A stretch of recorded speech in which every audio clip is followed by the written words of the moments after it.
The only salvation this tortured planet and its people have. Without us, humanity is sure to perish. That was a quote from Head Scribe Vree from the Brotherhood of Steel. In the year 2076, the NBC division of West Tech achieved breakthrough results in the Pan Immunity Viren Project.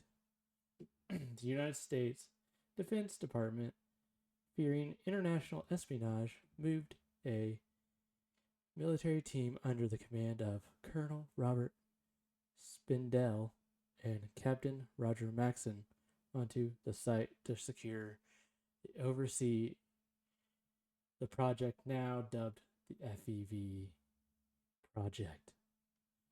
On January 7th, 2077, all FEV research was moved to the newly constructed Mariposa military base to commence testing of the virus on human subjects. The security team was transferred to the newly constructed base as well to provide protection for the research going on within the facility. They were not informed of the nature of the research. The situation unveiled shortly before October 10th, 2077. The soldiers stationed at Mariposa discovered the fact that the scientists under their care were performing experiments with forced evolution virus on military prisoners. The violation prompted a nervous breakdown in Colonel Spindell, who locked himself in his office. Captain Maxson was the only officer left to handle the deteriorating situation. Soldiers were screaming for blood, and the whole situation was at risk of devolving into a bloodbath. On October 12th, when Maxson had to step in to prevent one of his subordinates from killing a member of the science team, he ordered interrogations of the science team under his authority as acting commander. He hoped to prevent a full mutiny by offering his troops a semblance of justice. First scientist was brought before Maxson a day later on October 13th. Chief researcher Robert Anderson explained that experiments at the facility were sanctioned by the government. He outlined the program to the captain, emphasizing the fact that it was the government that ordered it when Maxson refused to believe him. The scientist lost his nerve and started screaming how he was just following orders and that he was a military man just like Maxson. The captain shot him in response. He rationalized it as trying to prevent a full-scale mutiny. But even he did not believe it. The killing of Robert Anderson effectively established Maxson as the leader of the rebellion.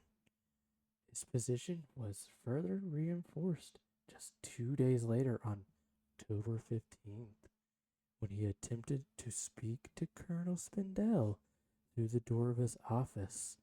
It soon became clear that the colonel had lost touch with reality. So Maxson and several of his men broke down the door just in time to hear the colonel apologize and shoot himself. Subsequently, scientists, his men broke interrogations, invariable ended in execution.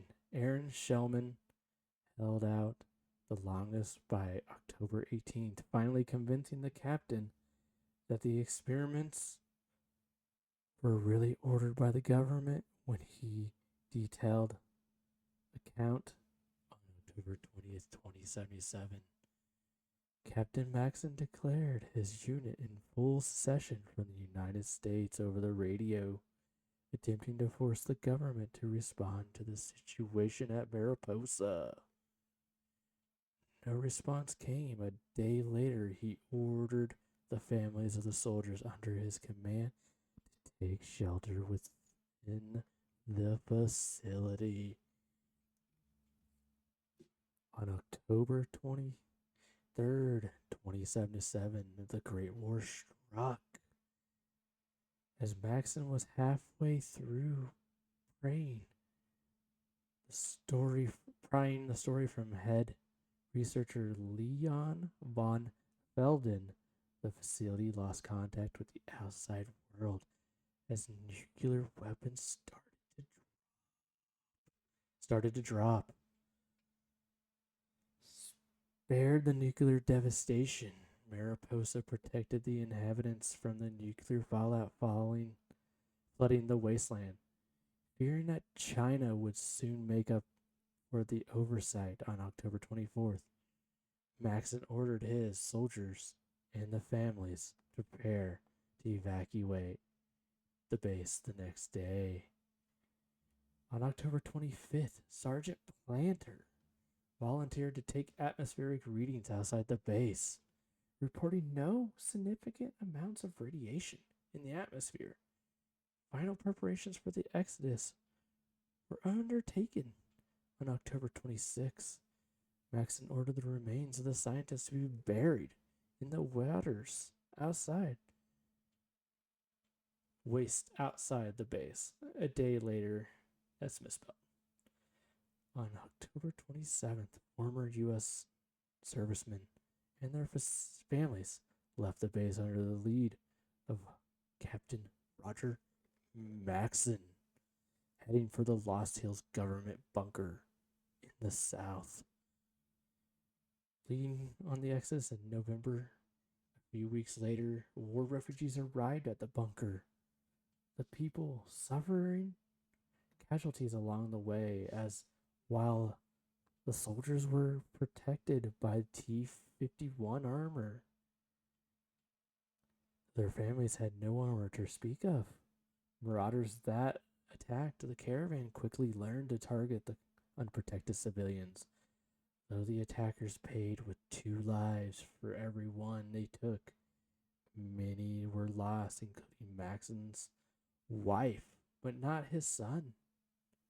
Several soldiers broke off during the exodus as well, led by Sergeant Dennis Allen, ignoring orders from Captain Maxon and defying the group's will.